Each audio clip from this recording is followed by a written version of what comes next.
O sistema, gênese e estrutura do universo. Pietro Baldi. Impressão: Carlos Torres Pastorino, Rio, 5 de julho de 1957. Terminada a tradução da obra, O Sistema, de Pietro Baldi, feita com alegria imensa do garimpeiro que vai descobrindo em cada nova linha uma pepita de ouro do mais puro, não me contenho em rascunhar a impressão que me ficou dessa leitura meditada, do estudo dessa revelação nova trazida a nós em plena segunda metade do século XX.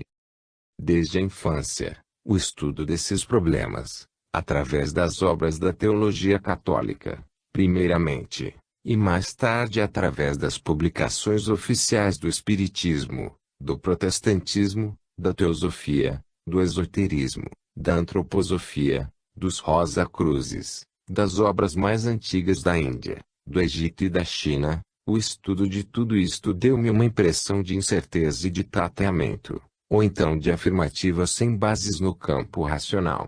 Não há, em todas essas doutrinas, respeitabilíssimas sem dúvida, porque representam o labor da mente concreta que busca o conhecimento através de suas próprias forças, não há uma unidade completa que una tudo numa única visão de conjunto.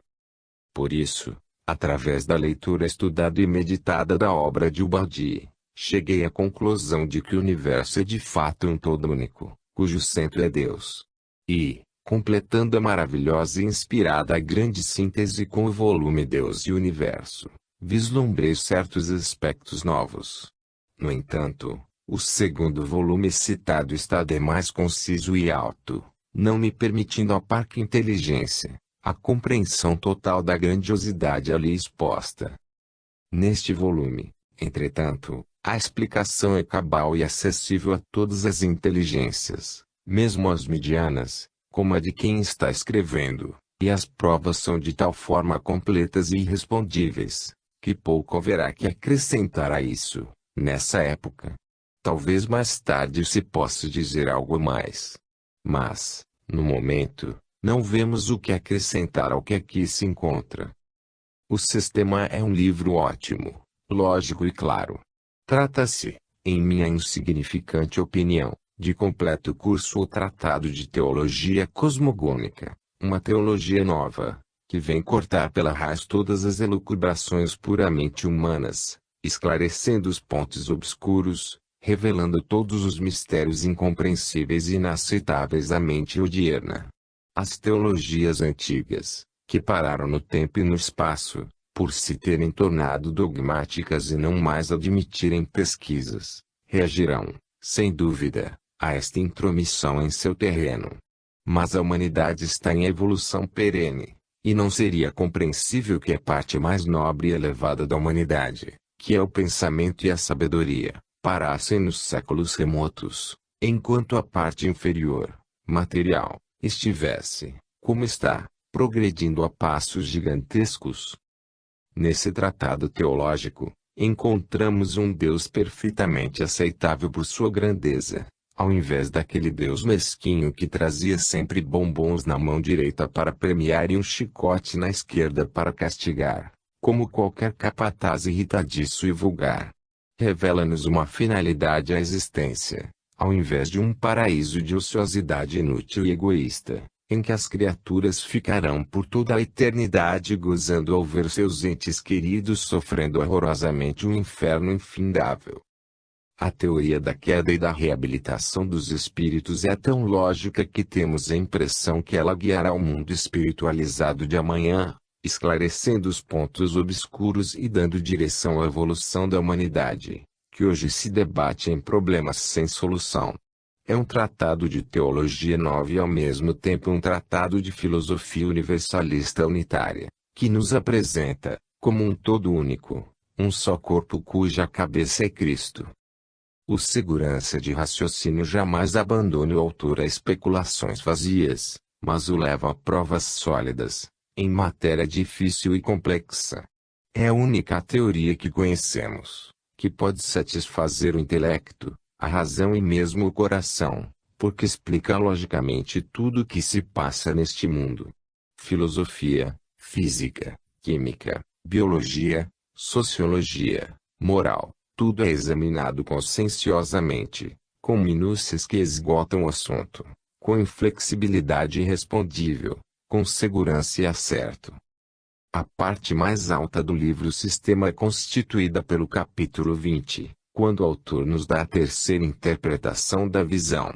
Esta é de uma clareza deslumbrante. Inegavelmente trata-se, nesta obra, de uma revelação descida do alto, que nos vem trazer luz acerca de problemas que a mente humana, por si só não poderia resolver. Perguntam-me alguns confrades, como posso aceitar a teoria de Pietro Baldi, sendo, como sou, espírita adepto de Allan Kardec? Confesso não ver nenhuma contradição entre as duas teorias. Para quem lê Kardec superficialmente, detendo-se nas palavras impressas, a teoria de Pietro Baldi pode parecer herética. Mas aos que leem o mestre penetrando as entrelinhas das respostas dos espíritos, tão sábias e profundas, nada lhes parece de contraditório. Em primeiro lugar, Allan Kardec tentou penetrar nesse terreno. Todavia os espíritos não lhe deram a resposta ansiada. Podemos encontrar no Livro dos Espíritos a pergunta 39. Podemos conhecer o modo de formação dos mundos? E a resposta dos espíritos, tudo que a esse respeito se pode dizer e podeis compreender é que os mundos se formam pela condensação da matéria disseminada no espaço. Não é o que diz Pietro Baldi, no capítulo 20. A origem dos universos foi uma contração, em que o espírito ficou aprisionado dentro da matéria. Em segundo lugar, o próprio Kardec afirma não ter dito a última palavra, mas apenas a primeira.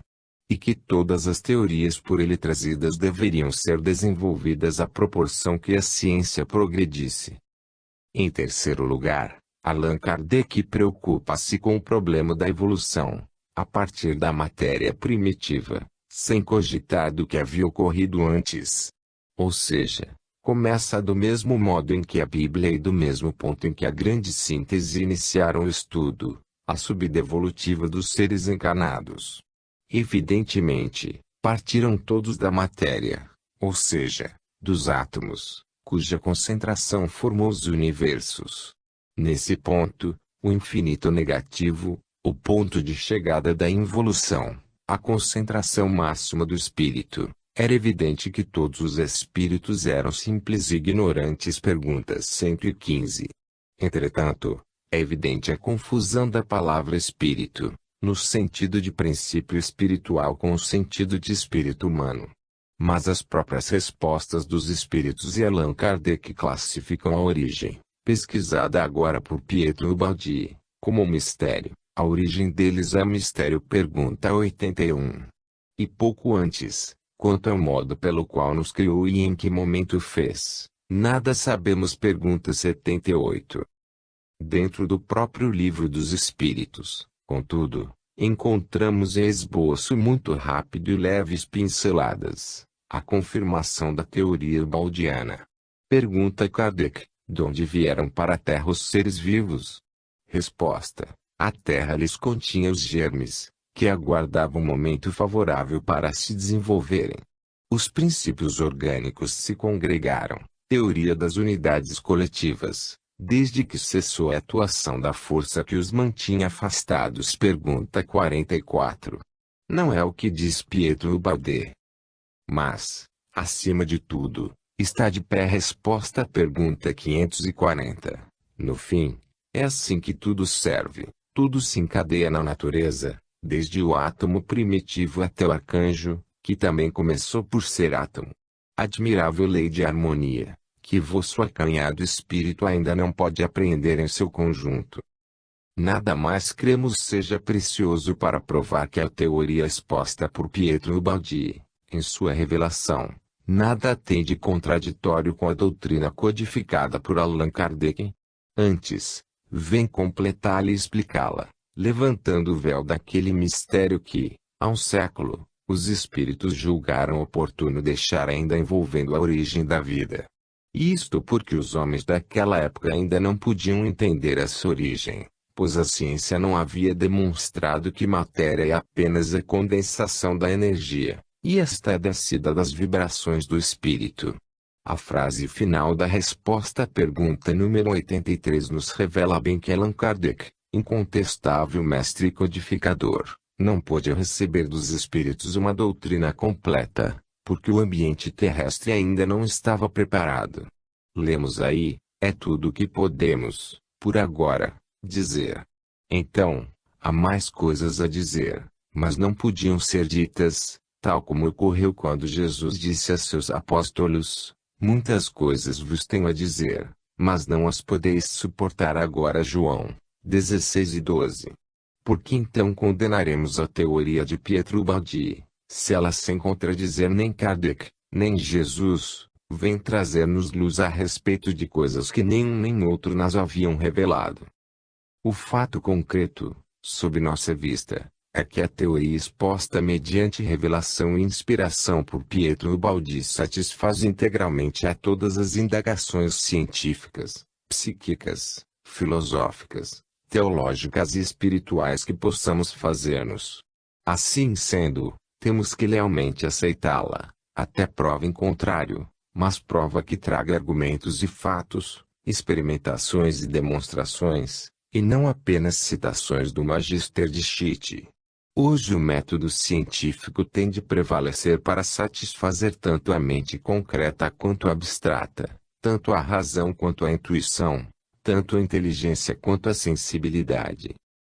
A obra é de suma importância e finca no mundo um marco que dificilmente será removido.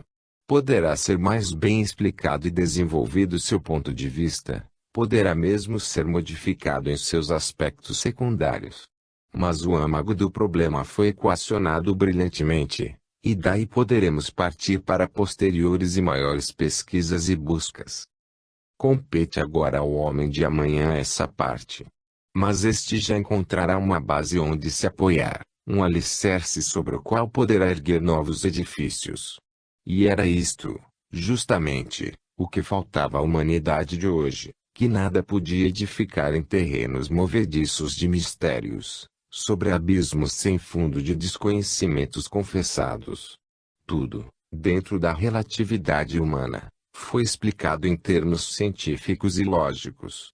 Foi-nos mostrado, com dificuldade por causa da pobreza da linguagem humana, o que a mente do homem perquiria há milênios, e que nos fora dito várias vezes, mas sempre com palavras ocultas, cheias de subentendimentos, que a mente comum não conseguia penetrar. Para a filosofia e teologia, este volume constitui um dos mais importantes tratados que já apareceram publicados na face da Terra.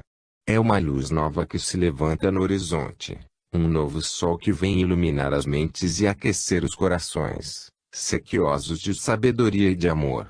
Porque nele se revelam, em sua plenitude infinita, a sabedoria e o amor de Deus, como centro de tudo, como seu pensamento a constituir a atmosfera psíquica em que vivemos, nos movemos e existimos, porque dele também somos gerados. Atos 17:28. Rio, 5 de julho de 1957, C. Torres Pastorino. Prefácio. Com este volume, inicia-se a segunda trilogia da obra, chamada brasileira porque escrita no Brasil, em relação à primeira chamada italiana, escrita na Itália. Terminou, com a primeira trilogia, o período da grande batalha, da luta. Tiramos dela todo o fruto benéfico. Voltamos, agora, ao caminho ascensional da construção com o início desta segunda trilogia. Retomamos neste escrito, os conceitos dos volumes, a grande síntese Deus e Universo, nascidos em dois períodos diversos da minha maturação e filhos de estados d'alma diferentes, a fim de fundi-los num só, formado pela atual e mais profunda maturação adquirida. Significa isto fundir as duas concepções numa única visão de conjunto, ou seja, num único sistema, religioso, ético, científico, etc., que abarque em síntese todos os fenômenos do universo, orientando-os para um único centro e objetivo, Um sistema que dê a chave e esgote o problema do conhecimento, pelo menos nas suas linhas gerais. Por isso, este volume se chama o sistema, pois representa um conjunto de princípios em que cada fenômeno se coordena, para formar um todo orgânico. Nesta visão global, a concepção científica de a grande síntese, vista em função do homem, fundir-se-á, permanecendo nela inserida, junto com a concepção teológica do volume Deus e Universo, vista em função de Deus. A grande síntese é uma visão do alto, isto é, vinda do espírito para baixo, ou seja, para o mundo físico da matéria até o homem. O volume Deus e Universo é uma visão de baixo, isto é, do plano humano para o alto, ou seja, em direção ao pensamento de Deus Criador. Neste volume, queremos fundir as duas visões numa só, o sistema de a grande síntese com o sistema de Deus e Universo, cada um em seu campo, ou seja, fundir os dois campos num só, dando-nos, não duas perspectivas diferentes, mas uma única perspectiva, num único sistema. Esta é a finalidade do presente livro. O livro nasceu no primeiro semestre de 1956. Havia então terminado o período da grande batalha e o horizonte se havia tornado mais claro. A luta, se bem que não terminada, ao menos não exigia toda a minha atenção e energia, podendo se organizar na forma de um trabalho mais regular e ordenado. Com o meu espírito mais livre pude então dirigir-me para novos caminhos. Foi isso que permitiu o nascimento deste novo volume, o Sistema. Naturalmente a produção literária se ressente das condições do ambiente, no qual se vive, e do trabalho que isto impõe. Mudou meu estado de ânimo e não mais oprimido pela luta indispensável à sobrevivência num ambiente hostil, um sentido de libertação e de alívio me permitiu, em vez de olhar para a terra a fim de defender-me, levantar os olhos para o alto, contemplando visões. Nasceu deste modo este meu novo livro, que representa o maior amadurecimento espiritual até hoje atingido. Mas para ele me arrastaram também as forças que dirigem a minha vida, e isto através de conhecimentos exteriores, independentes da minha vontade.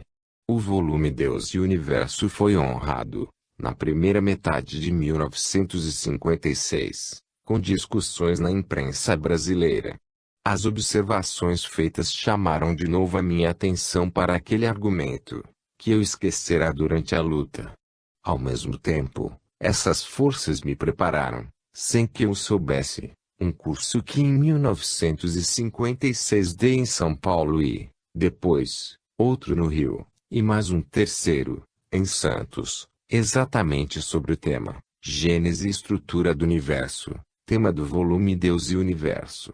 E esses cursos levantaram novas discussões. O Brasil é um grande país, onde o público se interessa por questões difíceis de alta teologia, coisa que não é comum em outros lugares. Esses fatos excitaram e tornaram a despertar aquele meu pensamento adormecido e o impeliram a colocar-se novamente diante da visão de Deus e Universo, mas desta vez com maior amadurecimento ao que havia dantes contemplado. O empenho em fazer estes cursos e em responder às objeções dos assistentes e da imprensa, obrigou-me a precisá-los, ao focalizá-los com mais exatidão, a fim de esclarecer melhor, sobretudo a mim próprio, sobre os problemas enfrentados. Isto porque o modo como eram feitas as discussões e desenvolvidas na imprensa e nas conversas, demonstrava-me, acima de tudo, que não tinha sido bem compreendida a orientação e a colocação geral dos problemas tratados, o que de resto bem se explica, porque eram diferentes os pontos de referência culturais e a novidade revolucionária de uma concepção que nem sequer a cultura europeia se revelou capaz de logo compreender e aceitar.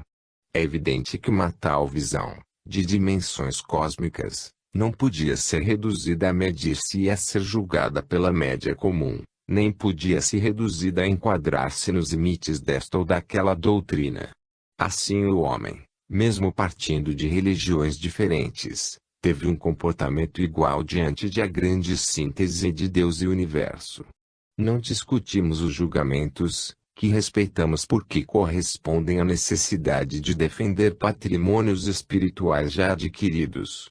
Mas também é certo que Deus, ao criar, não podia ficar na dependência deste ou daquele sistema religioso, que lhe estabelece uma determinada norma.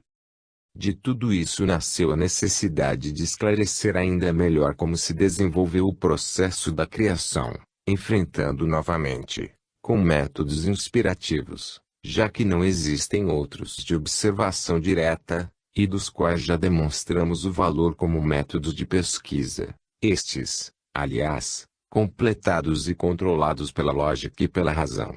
Respeitamos todas as fontes tradicionais, mas Galileu, como a ciência moderna, para resolver os problemas astronômicos, se lançou ao estudo dos céus por meio de telescópio e do cálculo, e não com a Bíblia. E se esta dizia que Josué deteve o sol, Galileu, não obstante ser julgado herege porque contradizia a Bíblia, continuou, com toda a razão a dizer, e, no entanto, a Terra se move. Por isso, tal como Galileu, só podemos responder às objeções da imprensa dizendo que, apesar de tudo que afirmam as diversas doutrinas, as coisas são exatamente como estão descritas desde o princípio do volume Deus e Universo. Para termos a certeza disso, neste volume, o sistema, a questão foi toda reexaminada, a visão foi novamente vista em seu conjunto e em seus pormenores. Deste novo exame crítico e analítico, resultaram confirmadas todas as afirmações precedentes, e demonstradas com maior evidência. Esta é uma análise ainda mais atenta. Se houvesse erros, eles deveriam aparecer. E não apareceram. Eu teria gostado muito que a crítica alheia me houvesse apontado erros.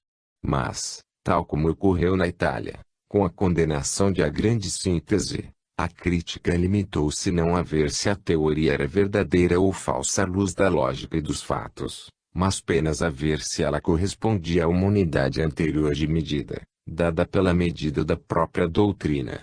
Assim, a crítica não me ofereceu, como eu teria desejado, alguma coisa que pudesse aprender, para melhorar meu trabalho, nenhum fato positivo que verdadeiramente enfrentasse a substância dos problemas. E é isto que mais interessa ao pesquisador apaixonado. O que lhe interessa não é tanto se ele está de acordo com esta ou aquela doutrina particular, mas é obter resposta às suas perguntas e saber como realmente ocorreu o fenômeno da criação. Como aconteceu com a grande síntese, o fato se repetiu agora. Qualquer verdade nova se acha diante de outras verdades já admitidas. Se a nova verdade concorda com elas, é julgada verdadeira. Se não concorda, é julgada falsa. Assim, as verdades novas que se estão desenvolvendo nestes volumes são diferentemente julgadas. Há sempre luta entre o velho e o novo. O primeiro possui as posições já conquistadas, mas envelhece e se cansa. O segundo deve conquistá-las, mas é jovem e tem direito à vida. Ninguém pode deter o progresso que, apesar dos conflitos, continua a avançar sempre impassível. Trata-se de uma lei irresistível da vida. Basta esperar. Para compreender o novo, precisa-se de tempo. Foram necessários 20 anos, para que a grande síntese fosse compreendida. Para que Deus e o universo seja também compreendido, mas ainda será necessário.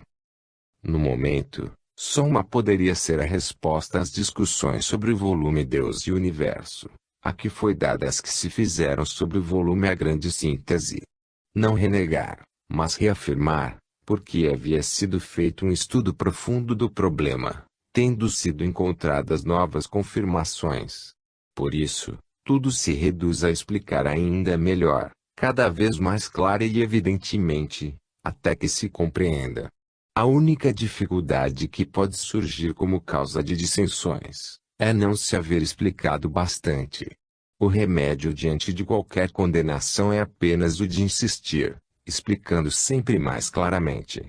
O problema não é de modificar, mas de ser compreendido. Assim nasceu este livro. Embora susceptível de contínuos desenvolvimentos, agora ele já esclarece tudo, pelo menos em suas grandes linhas, especialmente a mim próprio, que sou difícil de convencer. E ele me convenceu. Eliminou, em meu atual estado de amadurecimento, todo resíduo de dúvida, que sempre permanece no fundo da mente de qualquer pesquisador honesto. Assim, a teoria da queda não só não morreu, como se reforçou em mim, fundindo-se com a concepção de a grande síntese e absorvendo-a. Por isso, essa teoria continuará a constituir a espinha dorsal das obras que estou escrevendo, de modo que os meus futuros livros não só a confirmarão, como continuarão a elevar-se nestas bases, esclarecendo cada vez mais, desenvolvendo, aplicando, convencendo. Quanto mais se estuda o que é verdadeiro, menos dúvidas se tem. Foi assim que a verdade sempre caminhou desta forma. As resistências fazem parte do seu processo evolutivo. Trata-se de uma lei igual para todos, que nós não podemos modificar, devendo apenas aceitá-la. É justo e devemos defender as velhas verdades já conquistadas. Mas, às vezes, repudiando e sufocando o que é novo, para defender o patrimônio já possuído, tenta-se impedir a vida de conquistar outro patrimônio melhor. No entanto, como é explicado neste volume, o impulso do progresso vem de Deus e, como tal, esse impulso é o mais forte e não pode deixar de vencer. São Vicente, Natal de 1956. Primeira parte. A visão. Capítulo 1. O método. Em primeiro lugar, temos de explicar a técnica de pensamento que usamos, para chegar às concepções a que aqui exporemos. Podemos estudar a natureza de um terreno, de duas maneiras. 1. Construindo, para nós, um conceito geral, observando do alto de um monte ou de um avião. 2. Fazendo uma ideia dele percorrendo o pé, passo a passo, em todos os sentidos. No primeiro caso teremos uma visão de conjunto, que chamaremos de síntese. No segundo teremos uma visão de pormenores que chamaremos de análise. No primeiro caso veremos as linhas gerais, que nos escapam no segundo. No segundo veremos as linhas dos pormenores, que nos escapam no primeiro. É lógico ser desse modo, porque o ser humano se encontra exatamente entre o microcosmo e o macrocosmo, ou seja, entre o infinitamente pequeno e o infinitamente grande. Somos feitos para perceber com os nossos sentidos apenas a realidade que nos é oferecida pelos fenômenos de nossa grandeza. Procuramos afastar-nos deles, superando-lhes os limites, com o microscópio e o telescópio, mas só podemos fazê-lo até certo ponto. Conseguimos, então, chegar um pouco mais longe, mas temos, depois, de parar, diante de horizontes mais afastados, além dos quais, para nós, o infinito permanece igualmente inatingível. O pensamento humano, filho de capacidades perceptivas incrustadas pela natureza das coisas entre esses dois extremos, lançou-se, em seu impulso natural para o conhecimento, ora uma direção ora noutra, criando assim instintivamente os dois métodos de pesquisa que o homem conhece, o dedutivo e o indutivo. Possuindo a inteligência e equipado assim, com meios para caminhar, o homem tinha de seguir as duas estradas que já o esperavam, traçadas na estrutura do mundo, e por elas caminhou. Logo, com o seu método dedutivo explorou o terreno, como de cima de um monte ou de um avião, obtendo uma visão de síntese, mas sem ser controlada no local, em contato com o terreno onde ocorrem os fenômenos, uma visão de conjunto, de princípios gerais, onde faltam os pormenores. Isto ocorreu quando um homem se entregou nos braços da inspiração, da intuição ou da revelação. Daí tirou os princípios gerais, não demonstrados, não focalizados com exatidão pelo trabalho racional, suficientes para saciar apenas a mente, até quando o seu amadurecimento lhes despertasse a fome de saber mais. Eis então que, em certo momento, nasce a ciência, usando a perspectiva oposta, ou seja, O método indutivo, com sua posse, começou a explorar o terreno não mais do alto, mas percorrendo passo a passo, entrando em contato direto com os fenômenos. Não mais visão de conjunto, de síntese, mas dos pormenores, analítica. Daí a observação e a experiência, no primeiro caso excluídas, e os resultados práticos e utilitários, produzidos pela ciência. Este método, entretanto, diante do problema do conhecimento, tem um ponto fraco: se é mais apto a agir na matéria, dando-nos resultados práticos, é o mais inadequado, por ser método de análise, para dar-nos a visão de síntese e resolver assim o problema do conhecimento.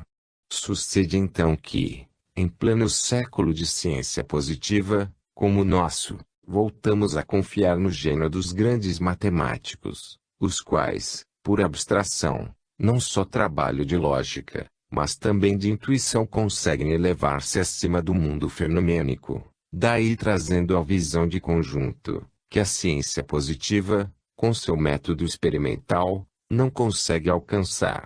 No entanto, também a ciência necessita da intuição, pelo menos para formular algumas hipóteses de trabalho, sem o que não consegue orientar-se, ficando em seu progresso, sujeita às puras tentativas. Após esta premissa, vamos ao nosso caso. Nos volumes anteriores usamos, alternadamente, ora um ora o outro desses dois métodos. Neste volume utilizar-nos-emos de ambos, dirigindo-os em colaboração para o mesmo alvo. Quer dizer, usaremos os dois métodos e as duas perspectivas, a da revelação, intuição e inspiração, ou seja, a visão panorâmica por síntese, e a da observação e experiência, ou seja, a visão detalhada por análise. São estas as duas formas do pensamento humano, religioso e científico, isto é, descida do pensamento de Deus à terra, por meio dos profetas inspirados, e a laboriosa ascensão do pensamento humano por meio dos pensadores e dos cientistas. Eis aí o método que seguiremos. Para atingir o máximo resultado possível, na busca da verdade, e alcançar o máximo possível de conhecimento, usei alternadamente os dois métodos, inspiração e razão.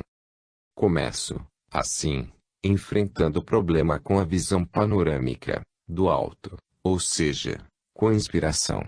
Dessa forma, obtenho uma visão de conjunto, ou total, o último resultado de uma operação, da qual, entretanto, não conheço os termos componentes de onde esses totais derivaram.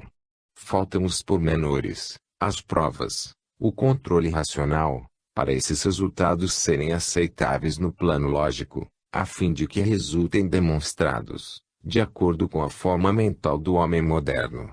A intuição não nos dá nada disso. Ela produz num lampejo, uma visão de síntese, sem minúcias, na qual não é possível aplicar, naquele momento, análise e controle, nem de observação, nem de experiência. Pude conseguir desse modo a orientação geral, mas falta todo o resto. Assim, chego a descobrir a conclusão a ser alcançada, mas pelas vias racionais, ainda não sei o caminho para chegar lá. Vi a verdade, mas não posso demonstrá-la, agora. Tanto mais que o fenômeno da inspiração é, em grande parte, independente de nossa vontade. Mas enfim, alguma coisa conseguimos, precisamente a orientação geral que hoje falta à ciência. Os profetas, os inspirados, as revelações das religiões pararam aí. É natural, portanto, que a ciência, ao trabalhar no polo oposto, não tome em consideração esses resultados, os quais, no entanto, são de grande importância.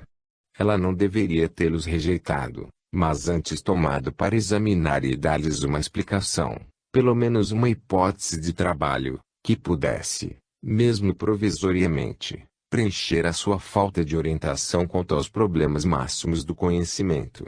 Por enquanto, não vamos deter-nos neste ponto. Ao contrário, temos de procurar completar os resultados da inspiração recebida, usando em seguida, num segundo tempo, também o método oposto e complementar, que é o da ciência.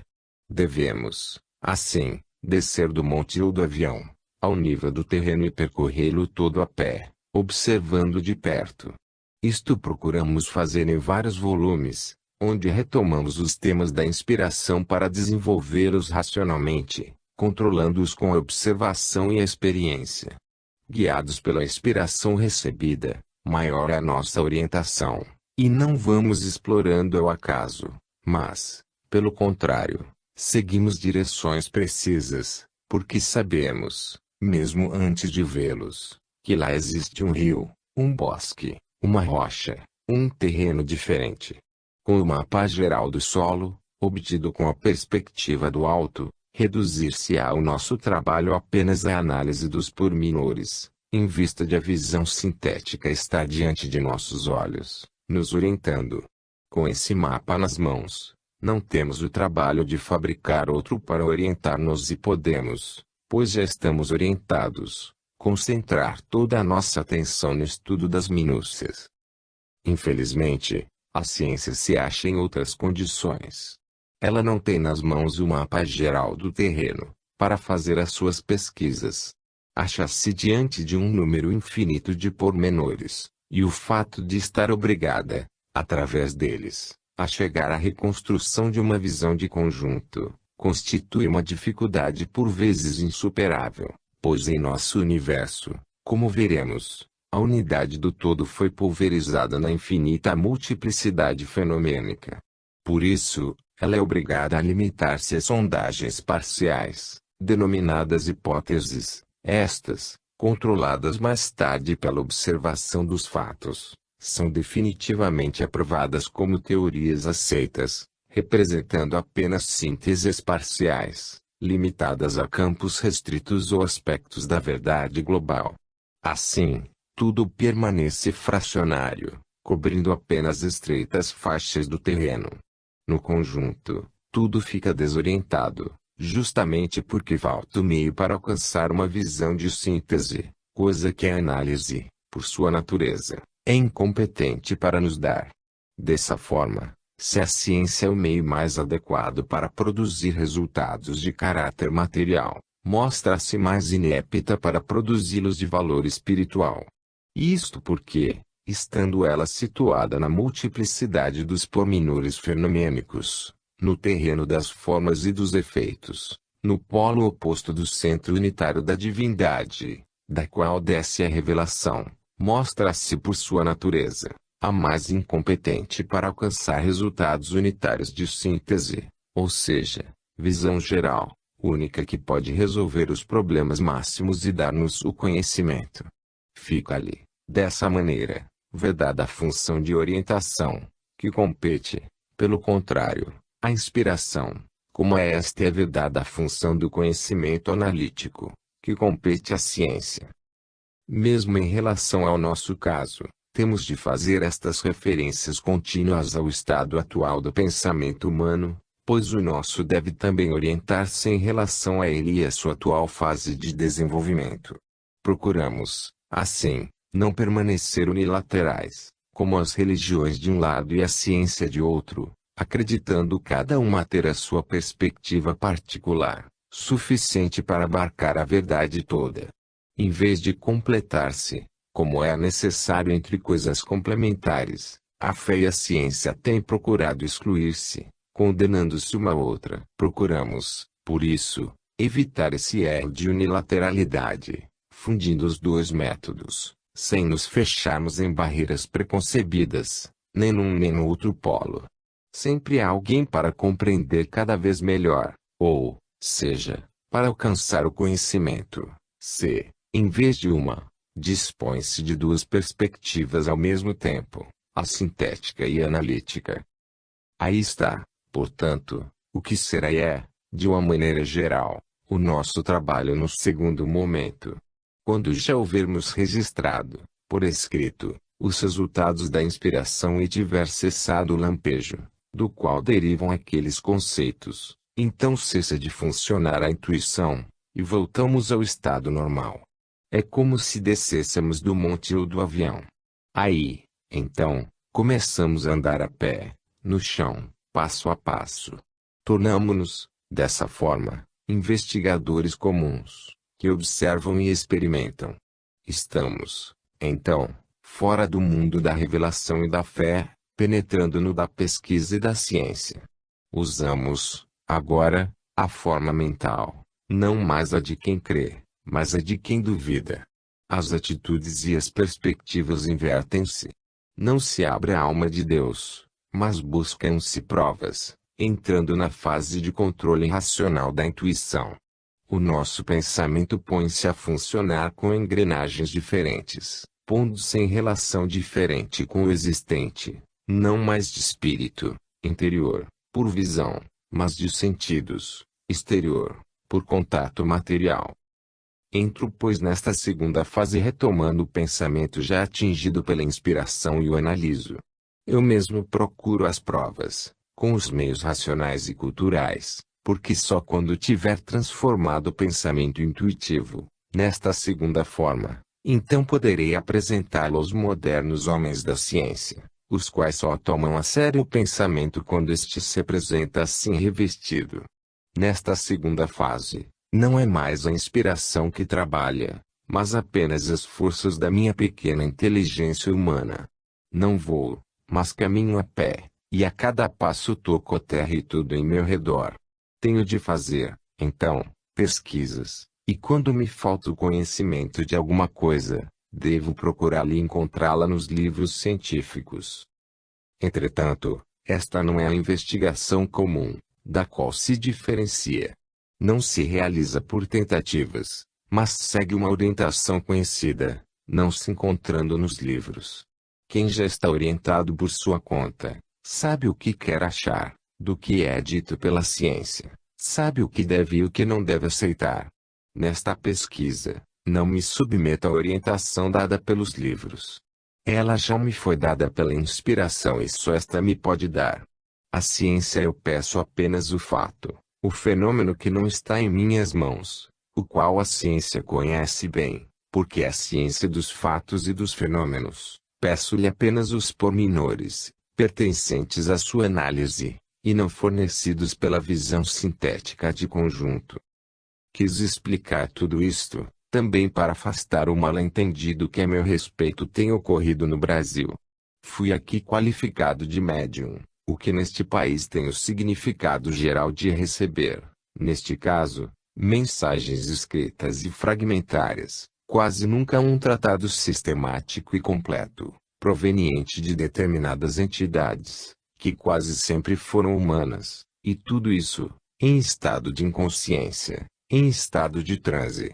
Enquanto para esses médiuns, a maior prova da genuinidade da recepção reside em não se conhecer aquilo que se escreve, para mim a maior prova consiste no controle contínuo, que eu posso fazer, em plena consciência, da própria recepção, no momento mesmo em que ela ocorre.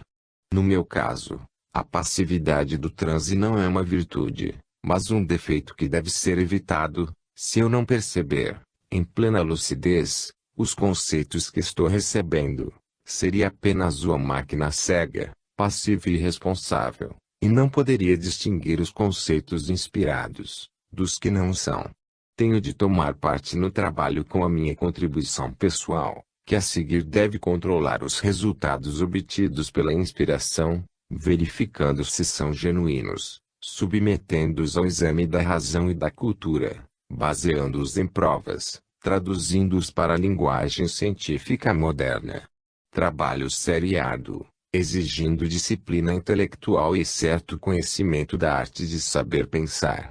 Pode-se então imaginar a dificuldade surgida aqui, quando tive de entrar nessas categorias já estabelecidas, adequadas a outros casos e tipos de fenômenos, tendo de vestir uma roupa que não tinha as minhas medidas. A finalidade do meu trabalho não é apenas demonstrar a sobrevivência da alma a um fenômeno mediúnico, mas oferecer ao mundo cultural moderno o resultado de um trabalho sério de investigações positivas, realizadas em campos inexplorados, com o método da intuição, novo para a ciência. O meu trabalho não consiste em fazer ato de fé neste ou naquele grupo religioso, mas em explorar, com métodos novos, o inexplorado, em enfrentar e possivelmente resolver, perante a ciência e o pensamento moderno, o tremendo problema do conhecimento. Assim, como fui julgado condenável pela Igreja Católica, na Itália, porque não era ortodoxo, o mesmo ocorreu comigo neste novo ambiente mediúnico. Pelo que parece, procurar a verdade, sem preconceitos, não pode ser aceito como ortodoxo em nenhum grupo humano. De tudo isso, o leitor poderá compreender como os meus livros nascem de uma profunda elaboração. A fonte primeira e maior é a inspirativa. Representa a origem de onde nasce tudo. Se mais tarde, leio algo a respeito do argumento tratado, isto é só depois, para conhecer o ponto de vista da cultura contemporânea, a respeito dos temas desenvolvidos. Mas jamais a opinião alheia, tendo chegado sempre num segundo momento, modificou ou pôde modificar o que resultara da inspiração. Jamais aconteceu alterar, por maiores que fossem as objeções dos opositores. Em caso de discussão e dúvida, sempre acrescentei esclarecimentos e exemplos, para explicar melhor, eliminando todas as dificuldades possíveis, para achar cada vez mais provas, a fim de eu mesmo, que nesta segunda fase do trabalho me fizera tanto mais desconfiado, como quer a ciência positiva, quanto mais confiante fora na primeira fase, ser constrangido a render-me diante da evidência e aceitar como prova as conclusões da inspiração.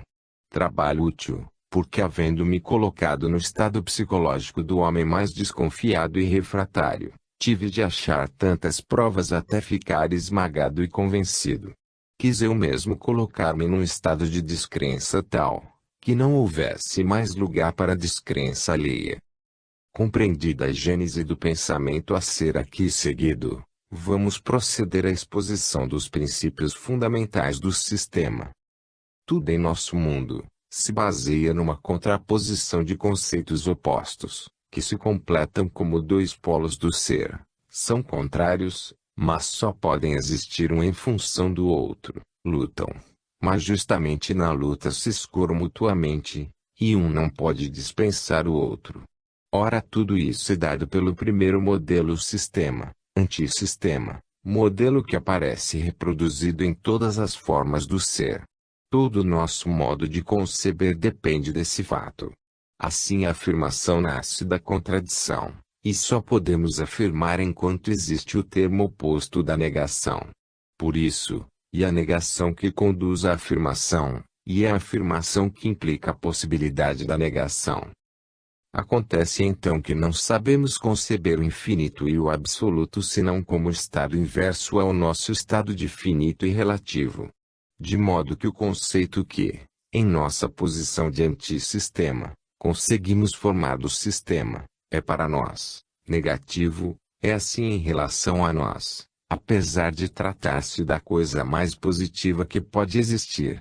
O fato de que nós só conseguimos fazer do infinito e do absoluto uma ideia que representa o inverso de nosso finito e relativo, e não uma ideia direta e positiva, dá-nos ainda uma prova de que estamos situados no antissistema, por efeito da queda. Vejamos um caso mais particular. Poder-se-ia dizer que o ateísmo representa uma das provas da existência de Deus. O ateísmo é uma negação que presume a afirmação, e que só em função dela pode existir.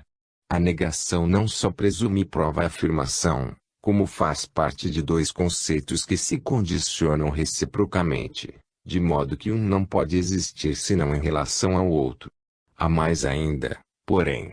A negação, ao negar, enquanto é negação, alimenta e reforça o poder da afirmação apenas com sua presença. Quando há dois conceitos juntos, dizer não de um lado, significa dizer sim do outro. De modo que, em última análise, o não só pode existir para anular-se a si mesmo, e para reforçar, com a própria negação, a afirmação oposta. Quem nega, nega em última análise a si mesmo, ou seja, se destrói, e quem afirma, afirma a si mesmo, isto é, se torna mais poderoso, e constrói. Quem nega uma afirmação, nega a si mesmo em favor dessa afirmação, que se torna mais poderosa, crescendo por meio dessa negação. Os negadores caem nesse erro. Deduz-se daí que, quando um conceito possui valor intrínseco como afirmação de verdade, ele nada terá de temer das negações que, se aparecerem, trabalharão em seu favor. O esforço para destruir a nova verdade é utilizado, pelas leis da vida, para difundi-la, tal como os ventos tempestuosos que trazem destruição são utilizados para levar para longe as sementes fecundas de uma vida mais ampla. É a própria posição negativa assumida pelos negadores, servirá para destruí-los em favor da afirmação, nutrindo-a com a própria carne. O modelo dos dois opostos, sistema e antissistema, nós o vemos reproduzindo também nos dois termos contrários, espírito e matéria. E instintivamente o homem vê Deus e o paraíso, isto é, o sistema, no céu, e nas vísceras da terra, afundado na matéria, o inferno. Por que isso? Porque a queda foi do estado de espírito ao estado material, através da energia. Aqui a ideia da queda é reproduzida em sentido espacial, do céu para a terra. Na concepção de Dante, Lúcifer se precipita do céu ao inferno, aprofundando-se até o centro da terra, onde, no ponto mais longe do céu, permanece a habitação do maior rebelde a Deus. E as subidas ao céu são concebidas em sentido contrário. O purgatório dantesco é o monte da ascensão, subindo pelo qual, de plano em plano, se chega ao paraíso. Esse inferno e purgatório exprimem exatamente, em sua posição inversa, o primeiro, cavado nas vísceras da matéria, o segundo, emergindo de seu seio, as duas metades inversas e complementares do ciclo de queda, constituído pelo período involutivo, queda no inferno, e pelo período evolutivo, purgatório, da purificação que leva a Deus. Sob outra forma, achamos aí a substância da visão que expusemos. O inferno dantesco possui todas as qualidades do antissistema, trevas, dor, ódio, mal etc. O paraíso dantesco possui todas as qualidades do sistema, luz, felicidade, amor, bem etc. Também no inferno há certa ordem e disciplina. Mas a ordem é coagida, a disciplina é do escravo algemado, enquanto que no paraíso a ordem e a disciplina são livres e por convicção. Isso corresponde aos conceitos de determinismo, aqui está presa a matéria, e de liberdade, primeira qualidade do espírito. Explicam-se, dessa maneira, muitos modos de conceber, que encontramos nas várias religiões, e as formas com que os estados de além-túmulo são representadas por elas. Explica-se assim a contraposição entre espiritualismo e materialismo, o primeiro concebido como elevação, o segundo como negação. Explica-se a divisão do pensamento moderno nestas duas direções opostas, num contraste que representa em nosso mundo a luta entre o sistema e o antissistema. O materialismo moderno constitui um movimento de descida, mas descida na matéria, para depois chegar a compreender melhor, em relação a Deus e ao Espírito, a significação do universo e de nossa vida nele. O materialismo nasceu como corretivo e reação ao espiritualismo abusado das religiões, como liberação e renovação, a fim de passar das velhas estradas às novas, como salvação da cristalização dogmática, a fim de que o pensamento não permanecesse aí, morto dentro delas, mas revivesse, continuando a avançar. Só num primeiro momento é que a ciência apareceu como inimiga da fé, quando se manifestou como reação de cura do pensamento humano, o qual corria o perigo de permanecer fechado em alguns caminhos sem saída.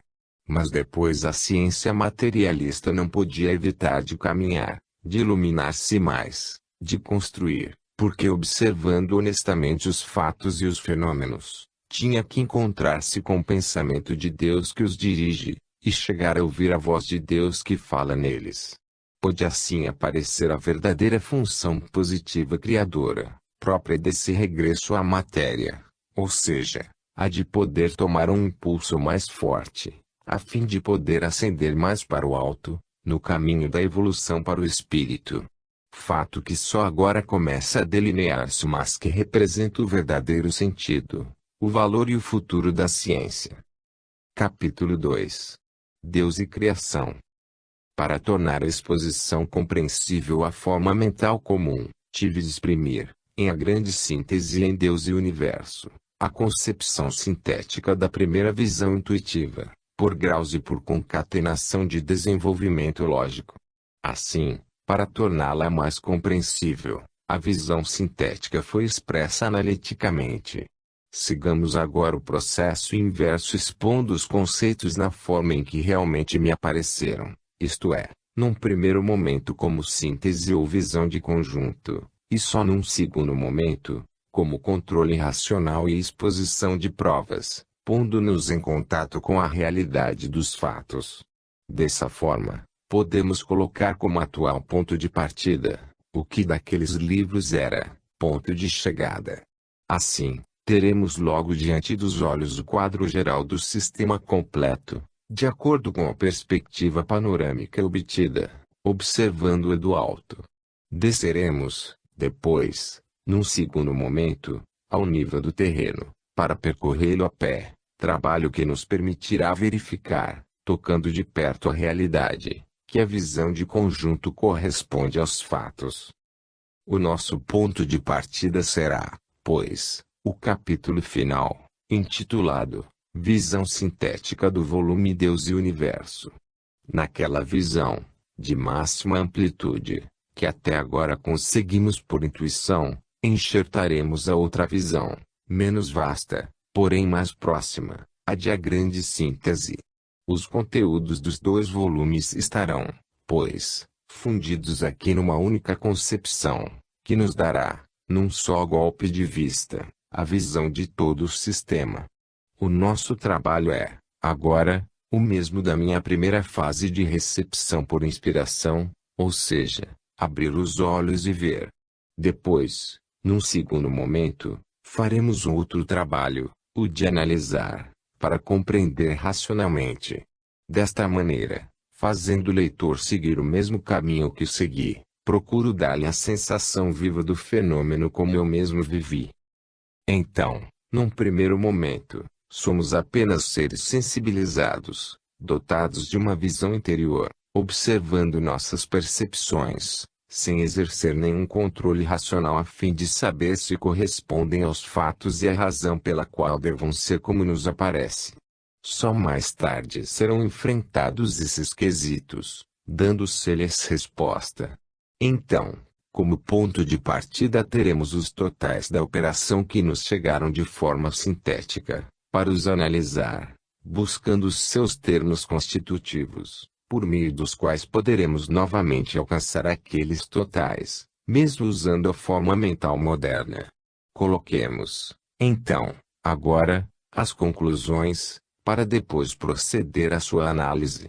Poderá isto parecer estranho, mas a humanidade enfrentou o problema do conhecimento com o mesmo método. Primeiro a revelação, por meio de profetas inspirados, depois a ciência, com a observação e a experiência. É este, portanto, o sistema usado pelas leis da vida, no desenvolvimento do pensamento humano. São dois momentos sucessivos e complementares. O primeiro é o movimento instintivo e inconsciente do menino que abre os olhos, olha e assimila. O segundo é o movimento reflexo e consciente do adulto, controlando com a razão o que vê, não mais esperando o conhecimento descer gratuitamente do alto, mas movendo-se ele mesmo à sua procura, com seu trabalho e esforço. Em vista de as duas operações se completarem mutuamente, sendo uma necessária a outra, devemos executar ambas. Fiquemos agora no âmbito da primeira. Neste trecho no qual a intuição impera, os céticos ainda nada podem dizer. Para a dúvida, que virá mais tarde, ainda não há lugar aqui. Estamos agora na fase em que se olha, se recebe e se registra. Os raciocinadores, os críticos, os céticos, trabalham em outro terreno, e virão depois, sendo bem aceitos, porque também são utilíssimos para realizar o trabalho de controle. Mas nesta primeira fase, só pode olhar e calar-se. Na atual visão de síntese, encontramo-nos situados no absoluto, no qual tudo é suprema abstração, onde tudo escapa a uma possibilidade.